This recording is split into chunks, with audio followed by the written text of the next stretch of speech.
Hello everyone, very good evening. This is Rupam चिकारा, your English educator.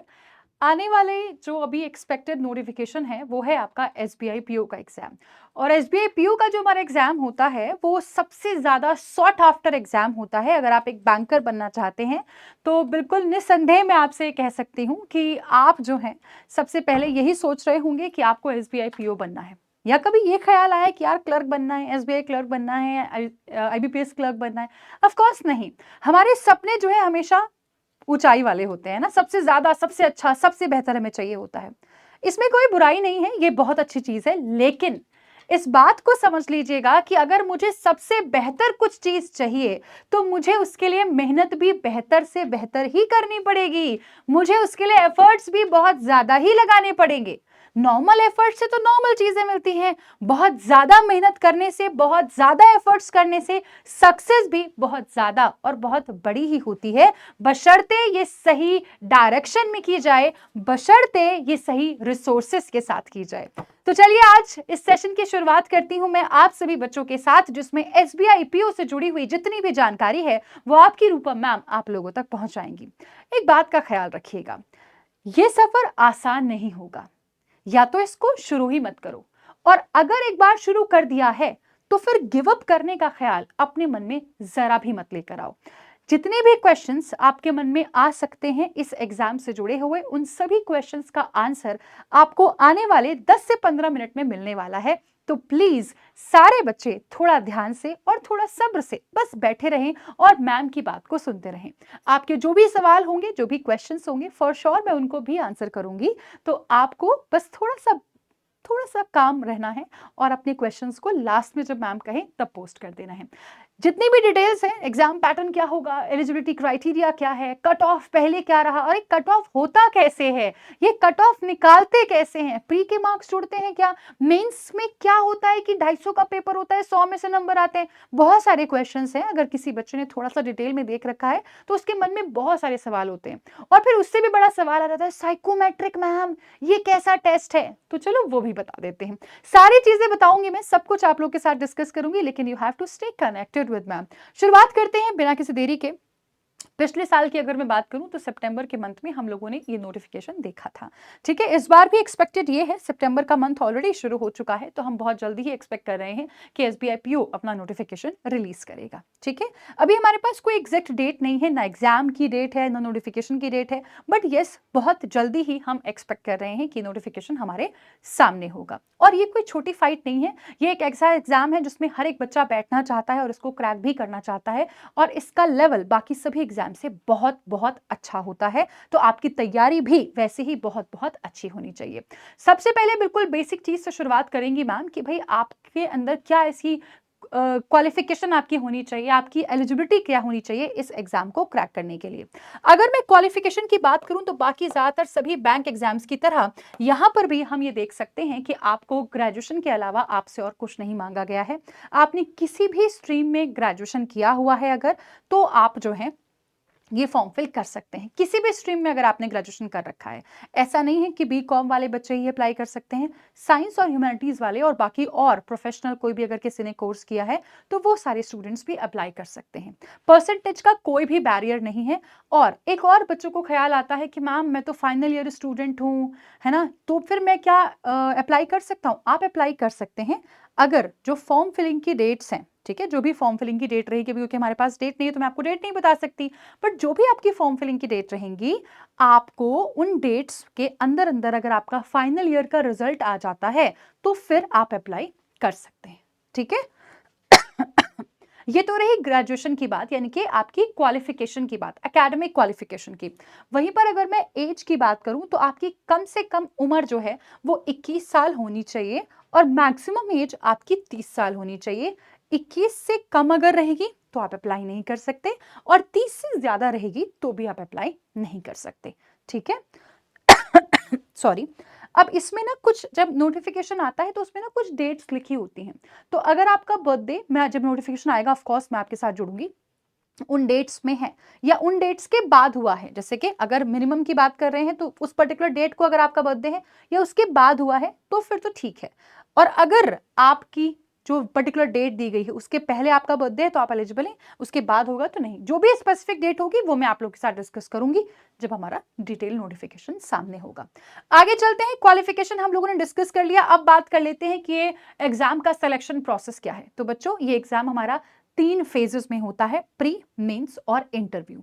और interview को भी हम देखें तो इसको भी हमने 3 हिस्सों में डिवाइड किया हुआ है। हमने क्या, एग्जाम पैटर्न ही ऐसा है जिसमें आपका एक साइकोमेट्रिक टेस्ट होता है, ठीक है, राइट। उसमें देखा जाता है कि आप जो है आपका प्रेजेंस ऑफ माइंड क्या है, ठीक है, राइट। बहुत डिफिकल्ट नहीं होता, एक नॉर्मल टेस्ट होता है, पर यस आपको थोड़ा सा अच्छे से समझदारी के साथ अटेम्प्ट करना होता है।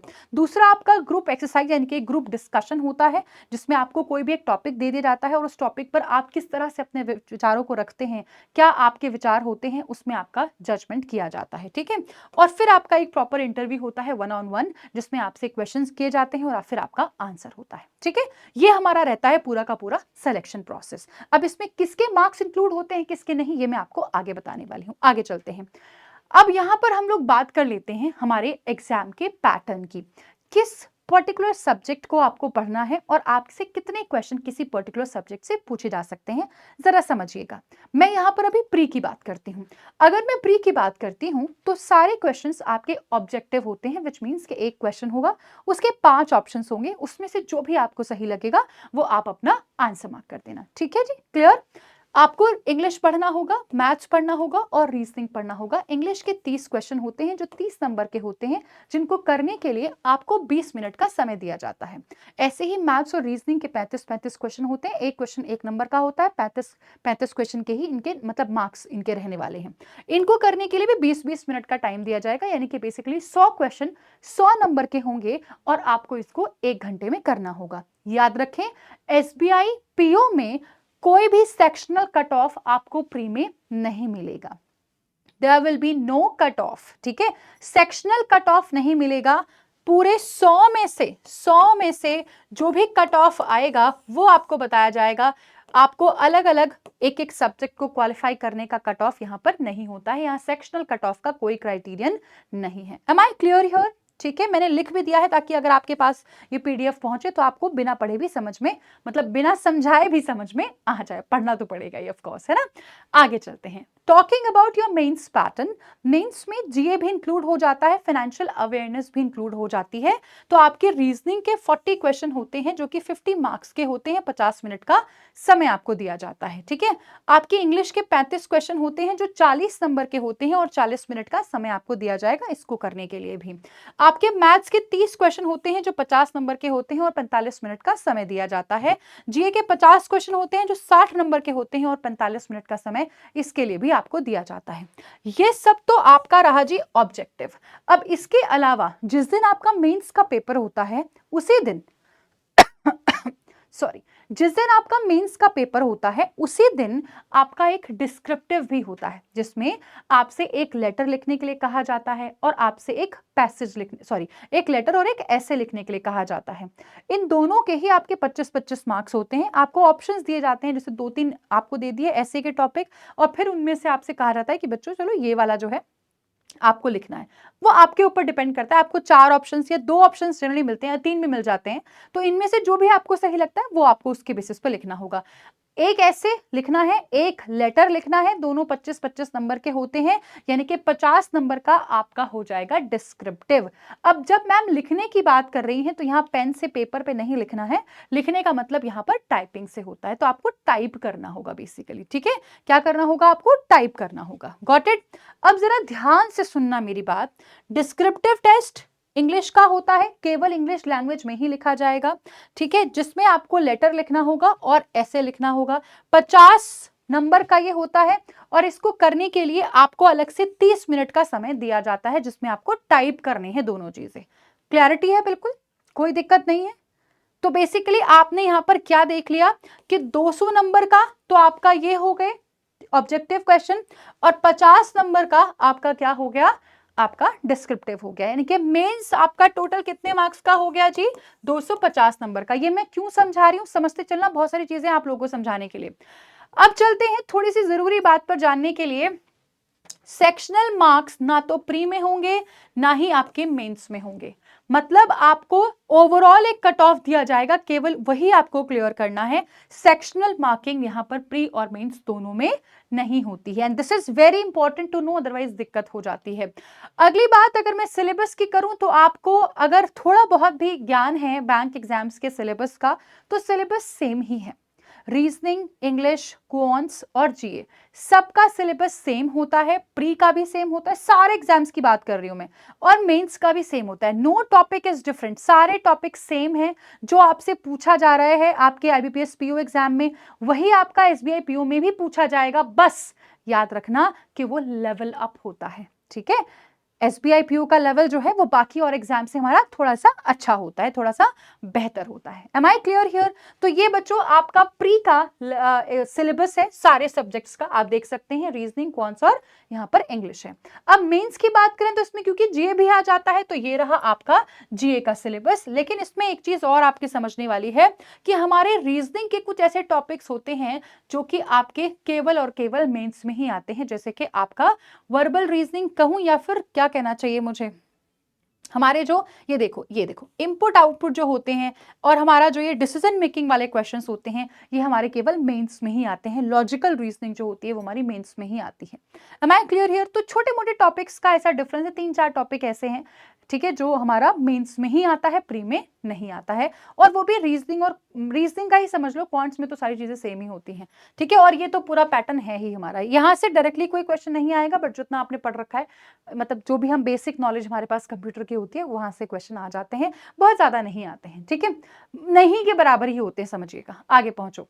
अब यहाँ पर आपको 2-3 बातें समझनी है। अभी हम लोगों ने देखा, देखो आपकी जो फाइनल कट ऑफ बनती है, फाइनल मेरिट लिस्ट बनती है, उसमें ध्यान रखना कि उसमें प्री जो है वो इंक्लूडेड नहीं होता, वो मेंस की बनती है, और आपके जो इंटरव्यू के मार्क्स आते हैं उसकी बनती है। ठीक है, फाइनल आपकी जो मेरिट लिस्ट बनती है वो आपने मेंस में और इंटरव्यू में कितने मार्क्स ऑब्टेन करे हैं उसकी बनती है। लेकिन आपका एक नॉर्मलाइजेशन भी होता है। 250 नंबर का पेपर था मेंस का भी हमने देखा, और आपका 50 नंबर का इंटरव्यू हो गया, तो इस 250 को 75 में कन्वर्ट कर दिया जाता है डिवाइड करके, और इस 50 को भी 25 में कन्वर्ट कर दिया जाता है। तो अल्टीमेटली आपकी जो फाइनल कट ऑफ बनती है वो 100 में से बनती है। ठीक है, किस में से बनती है? 100 में से बनती है। पेपर आपका 250 का ही होगा, लेकिन इसको कन्वर्ट कर दिया जाएगा किस में जी? आपके 75 में। ठीक है, ये नॉर्मलाइजेशन के बाद ऐसा होता है। तो आपकी जो फाइनल कट ऑफ बनेगी वो आपकी बन रही होती है 300 में से नहीं, वो आपकी बन रही होती है किस में से जी? वो आपकी बन रही होती है आपके 100 मार्क्स में से। ठीक है, समझ आ गया सबको? राइट। अब लेकिन कट ऑफ तो जैसे मैम ने बताया सेक्शनल नहीं होगा, बट होगा तो प्री का भी, होगा तो मेंस का भी, है ना, होगा तो आपका इंटरव्यू का भी, है ना, और होगा तो फिर आपका फाइनल कट ऑफ भी। तो ये चारों कट ऑफ पिछले साल की क्या रही हैं वो मैंने यहाँ पर रखी है, थोड़ा ध्यान से समझना इस चीज को। ये आपका पिछले साल का कट ऑफ है, कैटेगरी वाइज मैंने रखा है प्री का, जरा ध्यान से देखें। अगर मैं जनरल कैटेगरी की बात करूं तो प्री का कट ऑफ 59.25 था। ठीक है, 59.25, ये जनरल कैटेगरी की बात कर रही है मैम। अब इससे बेहतर ही आपको करना है, इसके नीचे ग्राफ नहीं जाना चाहिए। एसबीआई पीओ के मॉक टेस्ट प्रैक्टिस करने शुरू कर दीजिएगा अभी से, जिन बच्चों की तैयारी है। जिनकी तैयारी नहीं है उनको कैसे पढ़ना है उनके लिए मैं बताऊंगी चीजें आगे अभी। ठीक है, ये बाकी और कैटेगरीज का आपके सामने है। अब अगर मैं मेंस की बात करूं, पिछले साल के मेंस की अगर मैं बात करूं, तो आप देख सकते हैं जो कट ऑफ था, ठीक है, आउट ऑफ 250 वो कितना था? 70। अब इसमें परसेंटेज नहीं होता, कोई ये मत समझना कि 250 में से 70 नंबर आ रहे हैं और ये पास हो रहे हैं, तो यहाँ पे परसेंटेज का कोई क्राइटेरिया नहीं होता है, ऐसा ना समझें। आपने इतने नंबर ले आए, समझ लीजिए आप बहुत धुरंधर हैं। ठीक है, तो 70 मार्क्स का जो है वो हमारा क्या था? कट ऑफ था मेंस का 250 में से। अब जैसे मैम ने बताया कि यार प्री के मार्क्स तो इंक्लूड ही नहीं होते हैं, सिर्फ मेंस के होते हैं और इंटरव्यू के होते हैं, तो जरा पहले ये देख लेते हैं कि इंटरव्यू में कैसे मार्क्स आए थे, क्या कट ऑफ था। इंटरव्यू 50 नंबर का होता है। ठीक है, तो जनरल कैटेगरी के लिए 50 में से 20 नंबर लाने जो हैं वो मैंडेटरी थे, जिसमें आपका साइकोमेट्रिक भी आ जाता है, ग्रुप डिस्कशन भी आ जाता है, और आपका जो है वो इंटरव्यू 1-on-1 भी आ जाता है। ठीक है, राइट। तो बेयर मिनिमम आपको इसमें कम से कम 20 नंबर लाने होते हैं। बाकी अगर आप चाहें तो मतलब इजीली 25 से 30 आराम से स्कोर किया जा सकता है। 30 के ऊपर भी बच्चे जंप करते हैं, लेकिन बहुत ज्यादा नहीं होता नंबर वो। ठीक है, राइट, बहुत कम नंबर्स में होते हैं। आगे देखें तो अब फाइनल कट ऑफ जो हमारा बना था 100 में से, वो बना था आपका 44.60। समझ में आ गई बात? 44.60 जो है वो आपका क्या था जी? कट ऑफ था आउट ऑफ 100 आफ्टर नॉर्मलाइजेशन, जो फाइनल कट ऑफ है। तो अगर किसी बच्चे के इतने या इससे ज्यादा मार्क्स हैं तो फिर उसका सिलेक्शन हो गया था। तो ये आपको ध्यान में क्यों रखना है? क्योंकि आपको अपनी तैयारी इसी लेवल पर करके चलनी है। बात समझ में आ रही है सबको? बहुत इंफॉर्मेटिव सेशन है, एक एक बात बहुत जरूरी और समझने वाली है, इसलिए ध्यान से सुनते रहो। आगे चलते हैं, अब बात कर लेते हैं और सैलरी के बारे में। ध्यान रखिएगा, एक बेसिक सैलरी तो ऑफ कोर्स आपको मिलेगी, जो कि आराम से आपकी 60 से 70 हजार के बीच में होगी। उसमें आपको तरह तरह के अलाउंसेस मिलते हैं, लेकिन आपकी पोस्टिंग कहां पर है, आप कहां पर पोस्टेड हैं, उस पर डिपेंड करता है कि आपकी टोटल सैलरी आपको कितनी मिलने वाली है। ठीक है, डिपेंड किस चीज पर करता है कि आपको टोटल सैलरी कितनी मिलने वाली, कि आप कहां पर पोस्टेड हैं। और ये जॉब वाकई में बहुत ही, क्या मैं बताऊं, मतलब मेरे जो कुछ स्टूडेंट्स हैं ऐसे ही मैं एक दिन मतलब मैं स्टूडेंट से ही मिली थी, एंड ऐसा माहौल कुछ बना कि उनके रिश्तेदार जो हैं वो मिल गए। मतलब मेरे आंखों के सामने की बात थी, मैं स्टूडेंट से मिली और उनके रिश्तेदार मिल गए और उनको नहीं पता था कि मैं टीचर हूँ या क्या। तो वो अलग से मतलब रिश्तेदार मिले, तो वो अब जो बच्चा था उसको कि अरे अब तो तुम बड़े आदमी बन गए हो, अरे एसबीआई हमारे बच्चों को भी बताओ, ये करो वो करो, मतलब इतना उन्होंने उसको पैम्पर कर दिया। एंड आफ्टर लाइक जब वो चले गए, after that the student came to me and said कि मैम देख रही हो आप इनको, ये वो लोग हैं जो मेरे को बोलते थे गधा है, कुछ नहीं कर पाएगा, आज देखो ये कैसी कैसी बातें कर रहे हैं। तो वो दिन आता है, ठीक है, वो दिन सबकी लाइफ में आता है, पर ऐसे ही नहीं आ जाता, उसको लाना पड़ता है, उसके लिए एफर्ट मारने पड़ते हैं भाई, उसके लिए मेहनत करनी पड़ती है। Trust me when I am saying this, करना पड़ता है ब्रो, बहुत एफर्ट मारने पड़ते हैं। और अगर आप उस एफर्ट के लिए तैयार हो ना, तो सपना तो क्या, इससे बड़ा भी कोई सपना देखोगे ना, वो भी आपके कदमों में झुकेगा। बस आपके सपनों में जान होनी चाहिए। अगर आपके सपनों में जान है तो पूरी कायनात झुक जाएगी आपके कदमों में, याद रखना इस चीज को, ठीक है। ये शब्द बड़े ही पोएटिक से लग रहे होंगे शायद आपको, बट इन शब्दों में जान है, इन शब्दों में सच्चाई है। आप देखना एक दिन ये सच आपके सामने खड़ा होगा। आओ जरा जी बात कर लेते हैं। तो सैलरी जो है वो हमारी लगभग रहेगी 60 से 70 के बीच में। ये तो मैम ऐसे एक ओवरऑल अंदाजा आपको दे रही है, लेकिन इसके अलावा आप कहां पर पोस्टेड है उस पर डिपेंड करता है कि आपकी सैलरी क्या रहेगी। अब अगर मैं जॉब प्रोफाइल की बात कर लूं, तो आप जो है आपकी ट्रेनिंग के बाद आपको बैंक में पहुंचाया जाएगा, मतलब जहां पे भी आपको आपकी पोस्टिंग की जाएगी, वहां पर आपका काम जो है शुरुआत में क्या होगा, वही क्लैरिकल लेवल के काम से हम शुरू करते हैं, ताकि एक बैंक के माहौल को समझा जा सके, है ना। तो एक बच्चे का मेरे पास ये भी फोन आया था कि मैम ये तो मेरे से क्लर्क वाला काम करवा रहे हैं, मैं तो पीओ हूं ना मैम। अरे वो क्यों ऐसा करवा रहे होते हैं, क्योंकि वो माहौल को समझना होता है थोड़ा सा, ठीक है। बैंक को कैसे ऑपरेट किया जाता है, कैसे बैंक काम करता है, फंक्शनिंग कैसे होती है, उसको समझने के लिए ये काम करना पड़ता है। तो आपका जो काम होगा वो क्या हो सकता है जी, आपको हैंडल करने होंगे कस्टमर की क्वेरीज को, ठीक है। कोई भी इशू आ जाता है उसको भी आपको टैकल करना पड़ेगा, क्योंकि अल्टीमेटली आप ही रिस्पॉन्सिबल, ये जिम्मेदारी बैंक जो है वो आप ही की है। तो आपको हर काम आना चाहिए और हर काम का आपको पता होना चाहिए। तो ये आपकी जॉब प्रोफाइल रहेगी। अब बात कर लेते हैं प्रिपरेशन स्ट्रैटेजी की। देखिए बहुत सिंपल बात बताती हूं, आपको क्वांट्स भी पढ़ना है, आपको रीजनिंग भी पढ़नी है, आपको इंग्लिश भी पढ़नी है, और आपको जीए भी पढ़ना है, और आपको अपने डिस्क्रिप्टिव भी पढ़ना है। आई नो बहुत सारे बच्चों का डिस्क्रिप्शन लिख दिया यार मैंने। आई नो कि बहुत सारे स्टूडेंट्स का भी आरआरबी का जब एग्जाम था तो क्वांट्स और रीजनिंग पर तो बहुत एफर्ट मारे गए हैं ना जी, मारे हैं नहीं आ रहे हैं। डिस्क्रिप्टिव पेपर भी आपको तैयार करना पड़ेगा, ठीक है जी। तो क्वांट्स और रीजनिंग पर तो आपने बहुत ज्यादा एफर्ट कर लिए हैं। अब थोड़ा ध्यान से मेरी बात सुनिएगा, जरा डिटेल में सुनिएगा।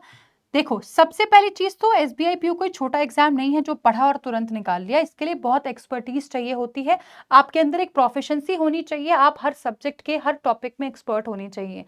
और उसके लिए first and foremost thing is practice, ठीक है, right. First and foremost thing is practice, जितना ज्यादा हो सके उतनी ज्यादा प्रैक्टिस करो, क्वांट्स की भी, रीजनिंग की भी, और इंग्लिश की भी, और जीए की भी, सबकी आपको पूरी पूरी प्रैक्टिस करनी है। लेकिन एक चीट कोड है, चीट कोड ये कहता है कि बच्चे क्वांट्स और रीजनिंग तो बहुत पढ़ते हैं, लेकिन इंग्लिश जो है वो कहीं ना कहीं पीछे रह जाते हैं इंग्लिश में, और मैक्सिमम बच्चा फिर फेल होता है। क्यों? क्योंकि क्वांट्स और रीजनिंग तो सभी पढ़ा था ना, सबने ही पढ़ा था, सारा ही पढ़ लिया था, और सबने ही पढ़ लिया था, सब उसमें एक्सपर्ट हो गए थे, लेकिन इंग्लिश में एक्सपर्ट नहीं हो पाए।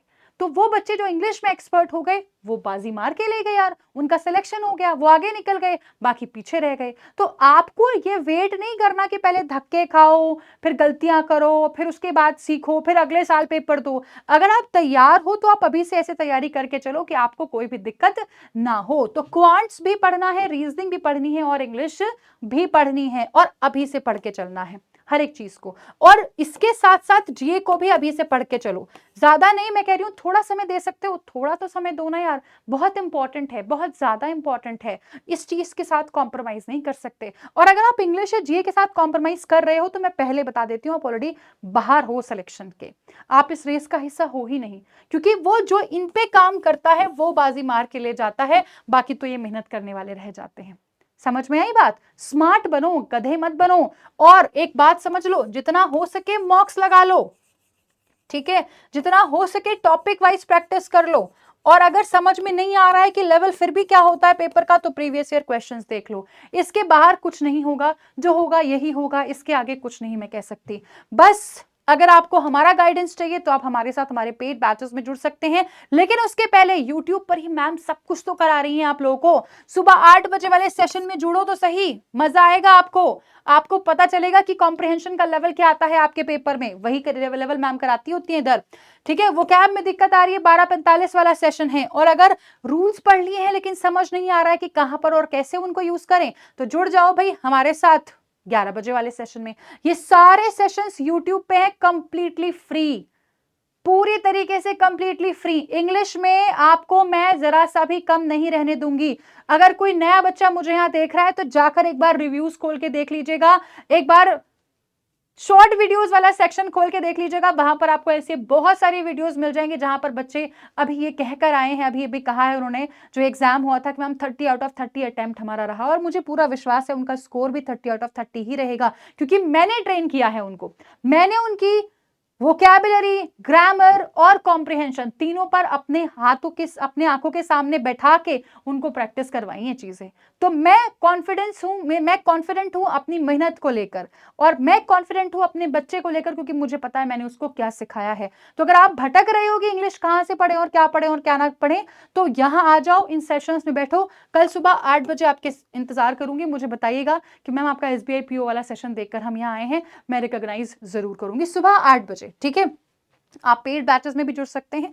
बैंक महापैक जो है वो एक कॉम्बो होता है जिसमें आपको हर एक वो चीज मिलती है, ठीक है, जो आपको चाहिए। इसमें आपका एसबीआई वाला जो बैच है वो भी कवर्ड होगा। आप अगर अलग से उसको लेना चाहते हैं वो भी ले सकते हैं, लेकिन अगर आप डेडिकेटेड स्टूडेंट हैं जो बैंक एग्जाम्स की तैयारी कर रहे हैं, तो मैं रिकमेंड करूंगी कि आप बैंक महापैक में ही एनरोल कर लो, क्योंकि इसमें आपको हर एक चीज मिल जाती है। ये हमारा अभी फाउंडेशन बैच शुरू हो रहा है, जीरो से अगर किसी बच्चे को पढ़ना है यहाँ पर पढ़ लो। और अगर एसबीआई पीओ को डेडिकेटेडली आप तैयारी करना चाहते हो तो फिर ये अचीवर्स बैच है, अभी शुरू हुआ है, तुरंत एनरोल कर लो, देर मत करो बिल्कुल भी, ठीक है, राइट। बाकी और बैचेस में भी आप एनरोल कर सकते हैं इंडिविजुअली भी, या महापैक में तो आपको मिल ही जाएंगे।